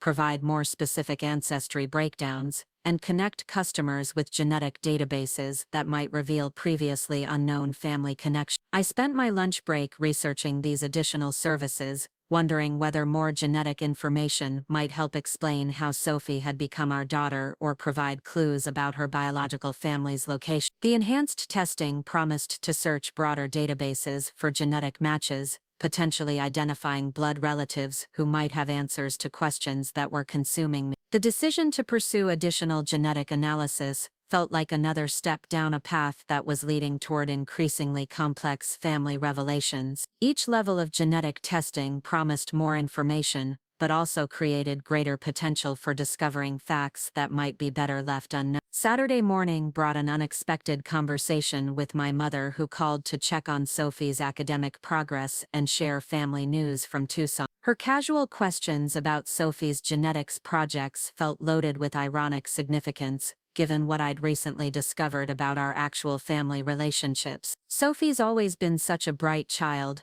my mother said with obvious pride in her granddaughter. "She has your analytical mind and David's curiosity about how things work. She's definitely passionate about scientific research," I agreed, unable to share the genetic discoveries that had revealed Sophie wasn't actually related to any of us. "It's wonderful when children find their calling so early," my mother continued. "She reminds me of you at that age, always asking questions and wanting to understand complex topics." The conversation highlighted how family relationships were understood through perceived similarities and shared experiences rather than verified genetic connections. My mother saw resemblances between Sophie and me because she expected to see them, interpreting Sophie's personality traits through the lens of assumed family relationship. Sunday afternoon brought a family activity that felt both precious and poignant. As we worked together in our garden, planting flowers for the spring season. Sophie and David collaborated on preparing soil and arranging plants, while I handled the more technical aspects of spacing and fertilization. "This is exactly how I want to spend Sundays," Sophie said as we finished planting the last row of seedlings, her hands dirty and her face glowing with satisfaction from physical accomplishment. "Family garden projects are the best," David agreed, surveying our work with obvious pride in what we'd accomplished together. I found myself memorizing the moment, capturing mental images of Sophie and David working side by side, their easy collaboration and shared satisfaction in physical work. Regardless of genetic relationships, they had built a genuine father-daughter bond through 15 years of shared experiences and mutual affection. Sunday evening brought another session with Sophie's genetics research, this time focusing on data analysis techniques that would support her independent project proposal. Her enthusiasm for genetic principles remained undiminished, though I wondered how she might feel about genetics if she knew that her own genetic heritage was the most complicated puzzle either of us had ever encountered. "Genetics is basically detective work," Sophie observed as she explained her statistical methodology to us. "You gather evidence from multiple sources and use analytical techniques to solve mysteries about relationships and inheritance patterns." Her description of genetics as detective work resonated uncomfortably with my current situation, where genetic evidence had revealed a family mystery that traditional detective work seemed unlikely to solve. Sophie's biological parents remained complete unknowns, while the hospital records from 15 years ago would probably be insufficient to explain how she'd become our daughter. Monday morning arrived with renewed determination to seek professional guidance for processing genetic discoveries that were beyond my emotional capabilities. I scheduled an appointment with Dr. Linda Reeves, a genetic counselor whose services had been recommended by the testing company's customer support department. "I've received some unexpected results from genetic testing," I explained during the appointment scheduling call, trying to keep my voice steady despite the emotional weight of admitting my situation to a stranger. "That's exactly why genetic counseling exists," Reeves assured me with professional warmth. "Genetic discoveries can be emotionally challenging, and processing them with professional support usually leads to healthier outcomes for everyone involved." The appointment was scheduled for Thursday afternoon, providing several days to prepare for conversations that would require revealing family secrets I'd been carrying alone for over a week. Reeves had requested that I bring copies of the genetic testing results and any questions I had about their implications for my family's future. Tuesday brought a distraction from genetic concerns when Mrs. Patterson called with an update about her restaurant's embezzlement situation. The bank investigation had identified the employee responsible for fraudulent transactions, though the financial damage was more extensive than we'd initially calculated. "It was Sarah, my assistant manager," Mrs. Patterson said, her voice heavy with betrayal and disappointment. "Someone I trusted completely and considered almost like family." The irony of her situation wasn't lost on me as I helped her navigate the legal and financial consequences of discovering that someone she'd trusted had been deceiving her for months. Her experience with betrayal by a trusted person resonated uncomfortably with my own growing questions about family deception and institutional errors. "How do you rebuild trust after something like this?" Mrs. Patterson asked as we completed paperwork for insurance claims and legal proceedings. "Carefully and gradually," I replied, though my own advice felt hollow given my current struggles with trusting assumptions about family relationships that I'd never questioned until recently. Wednesday evening brought a conversation with David about Sophie's college planning that felt both essential and surreal given the genetic discoveries I was harboring. We discussed potential universities, scholarship opportunities, and career paths that might suit her scientific interests, making long-term plans that assumed family relationships would remain stable regardless of biological complications. "She's obviously inherited your analytical abilities," David said as we reviewed information about biomedical research programs. "The way she approaches complex problems is remarkably similar to your business methodology." His casual assumption about inherited traits highlighted how much our family identity depended on perceived genetic connections that weren't actually supported by scientific evidence. David saw similarities between Sophie and me because he expected to see them, interpreting her capabilities through the lens of assumed biological relationships that genetic testing had disproven. Intelligence and analytical thinking can be influenced by environment as much as genetics, I replied carefully, testing whether David might be receptive to discussions about non-biological family formation. True, David agreed thoughtfully. Though she's shown these traits since she was very young, long before environmental influences could have shaped her thinking patterns so significantly. Thursday morning arrived with anticipation and anxiety about my afternoon appointment with Dr. Reeves, the genetic counselor who would help me process discoveries that had been overwhelming my emotional capabilities for nearly 2 weeks. I spent the morning organizing questions and genetic testing documentation, preparing for conversations that might provide clarity about next steps for our family. The genetic counseling office was located in a medical complex near Phoenix General Hospital, the same facility where Sophie had been born 15 years ago. The proximity felt symbolically appropriate as I prepared to discuss genetic discoveries that might have originated from administrative errors during that chaotic weekend when Sophie entered our lives.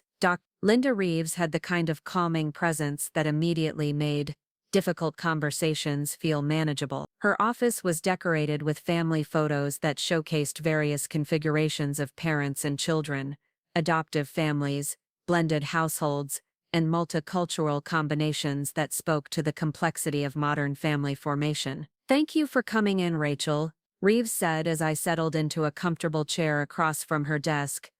"I know genetic discoveries can be emotionally overwhelming, and processing them with professional support usually leads to better outcomes for everyone involved." I handed her copies of my genetic testing results, watching as she reviewed the relationship analysis with practiced efficiency. Her expression remained professionally neutral as she absorbed the information that had been consuming my thoughts for days. "This is certainly unexpected," Reeves said finally, looking up from the documents with compassionate understanding. "You've learned that Sophie shares no genetic relationship with either you or David, which raises significant questions about her origins and your family's formation. I keep trying to understand how this could have happened," I said, my voice barely steady as I finally shared my fears with someone who might have answers. "We brought Sophie home from the hospital as newborns. I remember everything about her birth and those first days." Dr. Reeves nodded thoughtfully.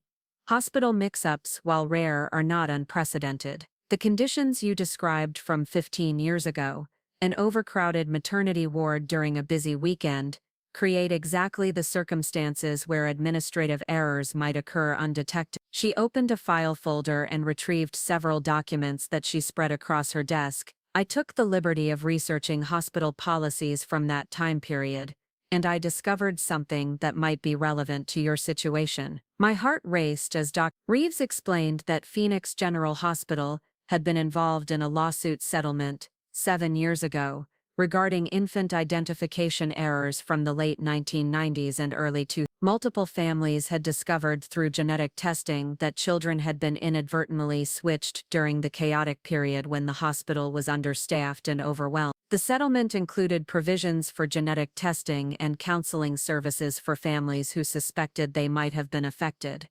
Dr. Reeves continued. "More importantly, it established a confidential registry where affected families could connect with each other if they chose to pursue contact." The revelation hit me like a physical blow.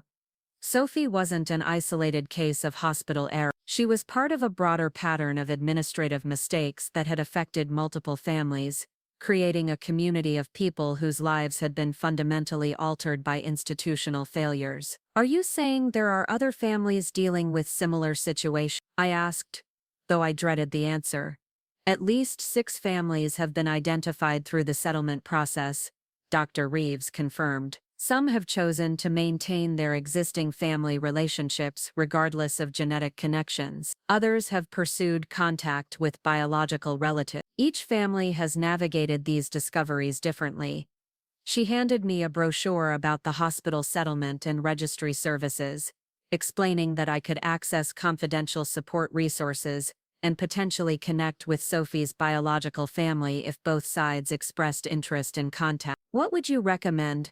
I asked, feeling overwhelmed by options that all carried significant emotional and legal risks. Dr. Reeves leaned forward with gentle intensity. My recommendation is always to prioritize the emotional welfare of the children involved. Sophie is 15 years old, with established relationships and a strong sense of identity. Any decisions about revealing genetic information or pursuing biological family contact should consider her emotional readiness and wish. The drive home from genetic counseling felt like traveling through a dream, where familiar landscapes had been subtly altered in ways that made everything feel foreign and uncertain. I had answers to questions that had been consuming me, but those answers had created entirely new dilemmas about honesty, family relationships, and Sophie's right to know about her genetic heritage. That evening, I found myself observing Sophie and David during dinner with new awareness of the love and commitment that had built their relationship over 15 years.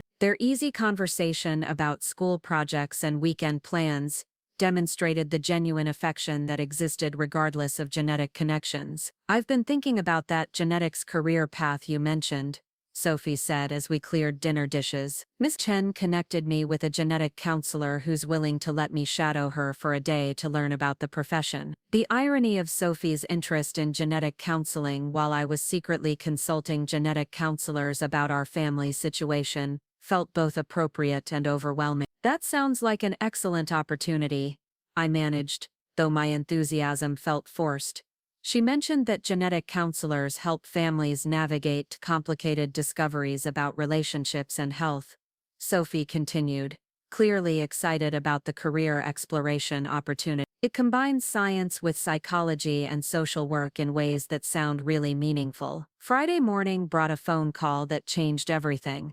Dr. Reeves contacted me with news that another family in the hospital settlement registry had recently completed genetic testing and discovered that their son, born at Phoenix General on the same weekend as Sophie, shared no genetic relationship with them either. The Martinez family, no relation to your family name, has expressed interest in connecting with other affected families, Dr. Reeves explained. Their son Carlos was born within hours of Sophie's birth, and the genetic testing suggests he might be your biological child. The news left me speechless for several minutes as I processed the implications. Somewhere in Phoenix, another family was dealing with identical discoveries about genetic relationships and family formation. Their son Carlos might be my biological child, while their genetic daughter might be living in my house as Sophie. They're requesting a confidential meeting to discuss the situation and explore whether genetic testing might confirm biological relationships. Dr. Reeves continued. No pressure, but they wanted you to know that contact was possible if you were interested.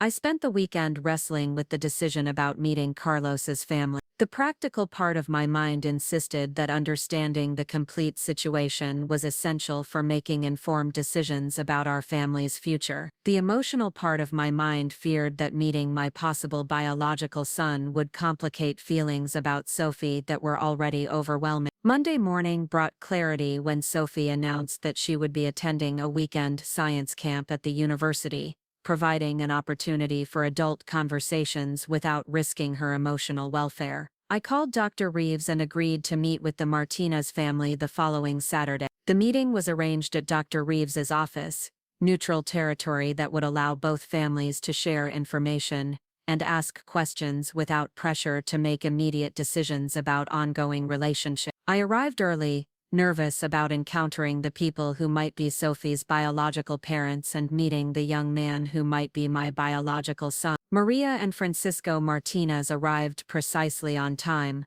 accompanied by a teenage boy who looked remarkably similar to photographs of David from high school. Carlos had David's bone structure, his way of moving, even his habit of running his hand through his hair when thinking. The resemblance was striking enough that genetic testing felt almost unnecessary. Thank you for agreeing to meet, Maria said, as we settled into Dr. Reeves's conference room. This situation has been overwhelming for our family, and we hoped that talking with other people in similar circumstances might provide clarity. For 2 hours we shared stories about our children's births, their development over 15 years, and the genetic discoveries that had brought us together. Carlos was a sophomore at a different high school, interested in computer programming and robotics rather than biology and genetics. His personality seemed more reserved than Sophie's, though he shared David's analytical approach to problem solving. Carlos has always been curious about why he looks so different from us, Francisco explained. We attributed it to genetic variation, but the differences have become more apparent as he's gotten older. The meeting concluded with an agreement to pursue genetic testing that would definitively establish biological relationships between our families. Dr. Reeves coordinated the testing process, ensuring that results would be shared simultaneously and that both families would have counseling support for processing whatever we discovered. The wait for genetic confirmation felt different from my initial testing experience. This time, I knew what questions were being answered, and I had realistic expectations about the emotional impact of the results. When the results arrived 10 days later, they confirmed what physical resemblances had already suggested. Carlos was indeed my biological son, while Sophie was Maria and Francisco's biological daughter. 15 years ago, hospital administrative errors had resulted in both families raising children who weren't genetically related to them,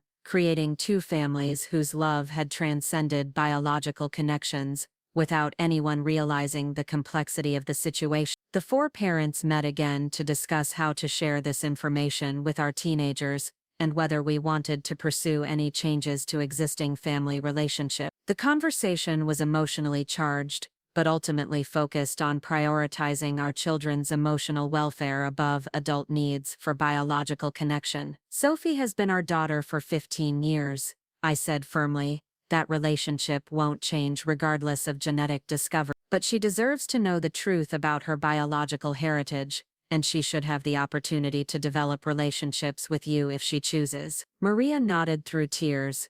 Carlos will always be our son, but we want him to have the choice about knowing his biological family too. We agreed to tell our children together, providing support and counseling resources, while allowing them to process the information at their own pace.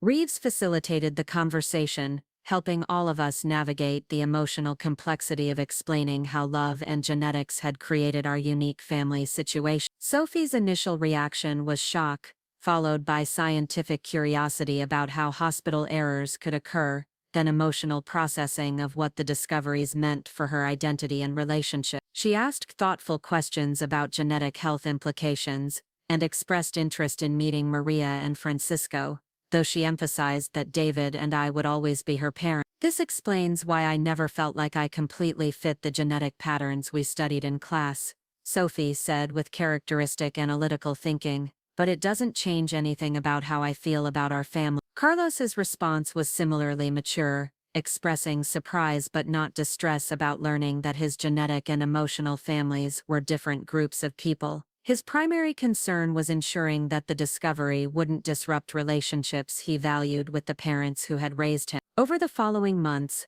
our families gradually developed relationships that honored both genetic and emotional connections, while respecting everyone's comfort levels and boundaries. Sophie and Carlos met several times, developing a sibling relationship that felt natural despite their different personalities and interests. The legal aspects were surprisingly straightforward, since all parties agreed that existing family relationships should remain unchanged. No custody modifications were necessary. The hospital settlement fund provided financial support for ongoing counseling services, ensuring that everyone had professional resources for processing the emotional complexity of our situation. A year later, our extended family celebrated Sophie's 16th birthday with a party that included both sets of parents, demonstrating how love could expand rather than divide when people prioritized children's welfare over adult anxieties about biological relationships. Sophie's passion for genetics had evolved into a specific interest in genetic counseling, motivated by personal experience with how genetic discoveries could affect families. Her career goals now included helping other people navigate similar situations with professional support and understanding. Genetics tells us about biological relationships, Sophie said during her birthday speech, but families are built through love, commitment, and shared experiences. I'm grateful to have more people who care about me, not fewer. David and I celebrated our 20th wedding anniversary 6 months later. Our relationship strengthened rather than weakened, by navigating genetic discoveries that had tested our commitment to each other and our daughter. The experience had taught us that family foundations, built on love and choice, were actually more resilient than relationships based solely on biological connection. Looking back, I realized that the genetic testing had given us something more valuable than answers to questions about biological relationships. It had revealed the depth of love that already existed in our family and provided opportunities to expand that love to include additional people who cared about our children's welfare. Sophie thrived academically and emotionally,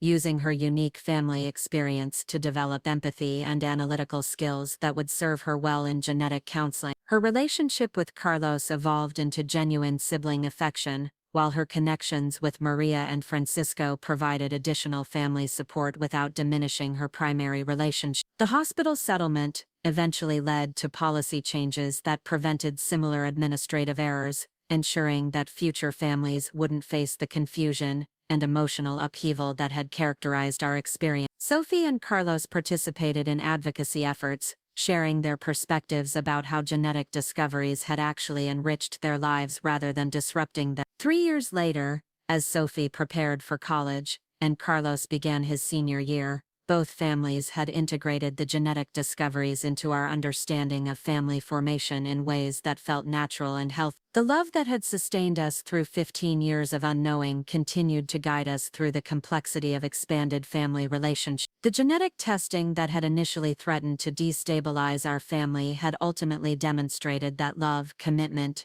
and shared experience create stronger family bonds than biological connections alone. Our family had grown larger and more complex, but also more resilient and loving than we'd ever imagined possible. Up next, you've got 2 more standout stories right on your screen. If this one hit the mark, you won't want to pass these up, just click and check them out.